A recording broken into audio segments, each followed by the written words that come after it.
Welcome to the Kachmann Wellness Talk. Today we'll be speaking about a very important subject. Sugar is a booger and a hooker.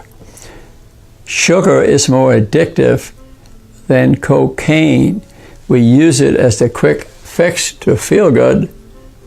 The trouble is that we're eating about 200 pounds a year versus 7 pounds in the 1750s, and we're all getting sick. At least 1 or 2 people is pre-diabetic or diabetic, which is attached to it. 70 diseases, all of which could be avoided by avoiding sugar. So I wrote this up in spoken word, a form of poetry, the story a little bit. So let's go on this trip together to the plantation. Okay, so the creator of this theater is the sun. That's where the energy comes from, and chlorophyll in the leaves of the plants make sugar, and then we eat it. Photosynthesis brings the electrical energy of the sun to the plants, which we, the animals, or us, consume, and exchange. It makes oxygen, and that puts CO2 in the air, and it uses the water of the ground. The green leaf is full of chlorophyll, so the CO2, the leaf with the chlorophyll makes oxygen, sugar, and plant fats, the source of our energy. That's what keeps us alive, the original source of food. In the 1700s, we ate about 5 pounds of it, now greater than 200 pounds, right? The result, energy-dense population. Look around, look around, look around. Judgment-free zone, but you'll see that we have a problem with sugar. And we've created an inflammatory nature, okay? Sugar raises the insulin level, which inflames our body, and we're all inflamed, causing many illnesses and diseases. Our 300,000 miles of blood vessels are on fire, a slow-burning fire.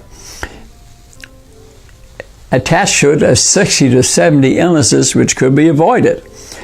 And what are these illnesses? Dementia, strokes, blindness, retinal disease, cataracts, thyroid disease, heart disease, lung disease, liver disease, renal disease, amputations, multiple dental diseases, biggest cause of renal transplants, extremity dislocations and amputations.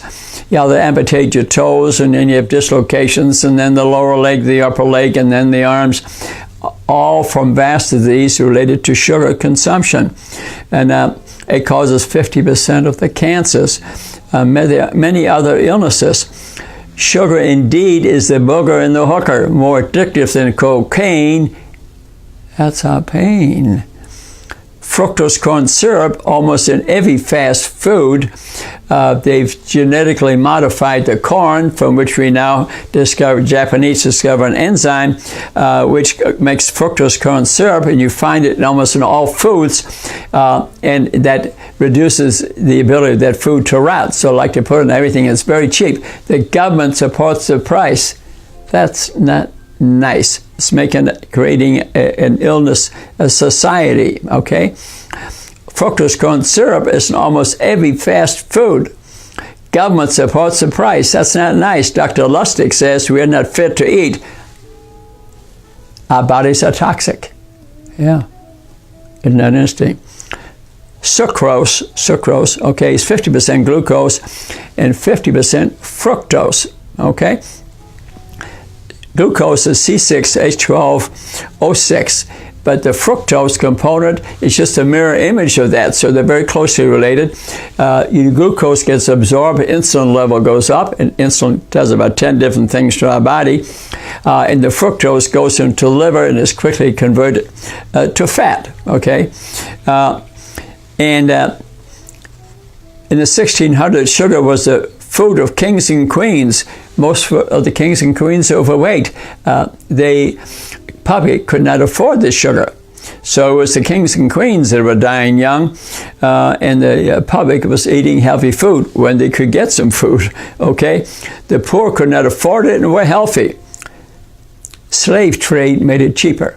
Yeah, in England, they established the sugar canes, and they used slaves and put them in the islands, and they were transported there. Many died on their way, and they made slaves out of them, and they were able to bring the price of sugar down, and England became rich over it.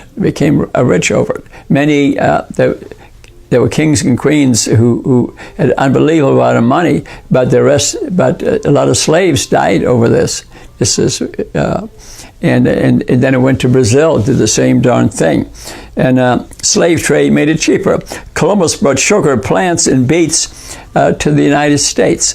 Yeah, when Columbus originally looked at the natives, he saw the most beautiful natives, more beautiful than had been seen, because they ate nature. They ate plants and fish, and they looked like the genetic structure of the plants. Very beautiful people. A lot of them died because we brought viruses and bacteria with us, and they developed the measles and the chicken pox, and their genetic structure was not used to that, and most of them died. Yeah. They brought the bees over also. This country did not have bees in it. They brought the bees along. So the sugary plants originally came from New Guinea, Asia, China, India, and the Middle East. The Crusades brought them back to Europe. And beets came from Germany and France. When at the end, it was Napoleon who offered some money for somebody that could find another way to get sugar. And they came along with the beets. They extracted sugar from them, because in the wars they couldn't get the plant sugar from England because of the blockades, so sugars are a peculiar evil. It's the road to hell. Sugar, because of the rise in insulin, remember I talked about the insulin goes up, causes dementia, advanced glycation products. Incidentally, large people have smaller brains, scientifically studied and proven. Because of the inflammation in the body, brain cells die. And just like people who consume a lot of alcohol is destructive to the brain. I was a neurosurgeon. I saw that the brains in people who drink a lot and who are type 2 diabetic, for example, their brains are off the skull quite a bit. And so in the U.S., probably 50 to 90 million people are pre-diabetic or diabetic. Yeah. And it's a world epidemic, though. Sugar and bad fats are the cause of it. Omega-6 fats lead to it, too. But it's largely preventable, stoppable, reversible, and that's the good news. And the government isn't telling us that. You can get rid of your diabetes most of the time. It's just a script. Here's your prescription. You can get rid of it 30, 60 days if you eat right. Okay, very quick. For 50 years, NIH, CDC, American Diabetic Association, Ansel Keys told us falsely that fat was the problem. They were wrong. That was in this. There were guys at Harvard who had been bribed with a lot of money, and they promoted the fat theory of disease when it was actually the sugar theory of disease. Okay, and caused a lot of disability, deaths, and still does. Shameful, shameful, shameful. We have an inflammatory nature. Sugar substitutes, sucrose, cyclamate, stevia, many times, 50 to 500 times sweeter than sugar. It affects our brain and gut, leading to habituation, dependency, and addiction. Doesn't do us any good. Stevia, which is the most friendliest of all, is 300 times more sweet than sugar. So what's the next thing you're going to eat? Sugar. Okay? And it leads to the development of wheat belly, beer belly, pear shape, apple shape, stress belly, judgment-free zone. But who wants that stuff? The best test for type 2 diabetes is belly measurement. You get a pot belly, you're pre-diabetic, diabetic, 90% or higher of the time. Remember that. Belly measurement is the most accurate. So we all hate these bellies. It's a judgment-free zone. 40% of us are overweight. Probably more than that, actually. Many undiagnosed. Prisoners of the industry. It's about the money, honey. It's about the money, honey. Yeah. You get a pot belly, you're probably pre-diabetic or diabetic. Don't even need a blood test. Okay? And so it's the road to hell for a spell. blindness, sudden death, amputations, dislocations, liver transplants, renal transplants, decades of serious disabilities and suffering, many premature deaths, 90% preventable. Rudy's good news. Not that hard. You eat nutrient-dense food, get a books maybe of Dr. Furman, Quick Fix, Michael Greger, How Not to Die, great cookbooks, cook that way in a month. Diabetes gone, obesity probably gone too.